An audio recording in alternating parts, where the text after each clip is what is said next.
ناظرین آئیے آپ کو میں جیل لیے چلتا ہوں. گھبرائیے نہیں، آپ کو فزیکلی نہیں خیالات کے ذریعے لے کے جانا ہے، کیونکہ بات کرنی ہے ایک سزائے موت کے قیدی کی. کال کوٹری ہے، قیدی کی آخری گھڑیاں ہیں. اس نے بڑے جرم کیے ہیں، چوری بھی کی ہے، ڈکیتی بھی ماری ہے اور قتل بھی کیے تھے. آخری خواہش پوچھی گئی تو کہتا ہے مجھے اپنی ماں سے ملنا ہے. ہو سکتا ہے اس وقت کے جیلر اور ان لوگوں نے سوچا ہو کہ آخری وقت ہے، ماں سے معافی مانگے گا، آخری ملاقات محبت بھری ہوگی. ماں کو بلایا گیا اور جب قیدی اور ماں کی ملاقات کروائی گئی تو ایک عجیب منظر لوگوں نے دیکھا کہ اس قیدی نے جھپٹ کر اپنی ماں پر حملہ کر دیا اور اپنی ماں کو زخمی کر دیا. لوگ بڑے حیران ہوئے، اسے لان تان کرنے لگے کہ تیرا آخری وقت آ گیا اور اس وقت تو اے بدبخت ماں سے معافی مانگی جاتی ہے، ماں سے دعا لی جاتی ہے، تم ماں پر ہی حملہ کر رہے ہو. وہ کہتا ہے کہ میں نے سب کچھ کیوں کیا؟ میں نے حملہ اس لیے کیا کہ میرے یہاں تک پہنچنے کی جو ذمہ دار ہے وہ میری ماں ہے. یقیناً اس نے درست نہیں کیا، لیکن اب ذرا بات سنیے گا اس قیدی کی.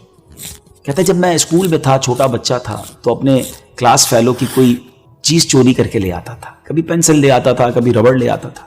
میری ماں مجھے ڈانٹتی نہیں تھی، بعض اوقات تو مسکراتی تھی. مجھے حوصلہ ملا، میں نے محلے میں چوریاں کرنا شروع کی. گھر میں نیا نیا سامان آیا مگر مجھے کسی نے روکا نہیں. بڑھتے بڑھتے میں بڑا چور بنا، پھر ڈکیتوں کا گروہ جوائن کیا، پھر قتل بھی شروع کر دیے اور آج سزائے موت کا قیدی بن گیا. جو کچھ میں یہاں تک ہوں میری ماں کی وجہ سے. یہ بحث الگ ہے کہ ماں سے یہ برتاؤ بالکل نہیں کرنا چاہیے، لیکن سبق کیسا ہے؟ ہمارے بھی تو بچے ہیں. ایک بات یاد رکھیے گا، بچے ماں باپ سے ہی سیکھتے ہیں.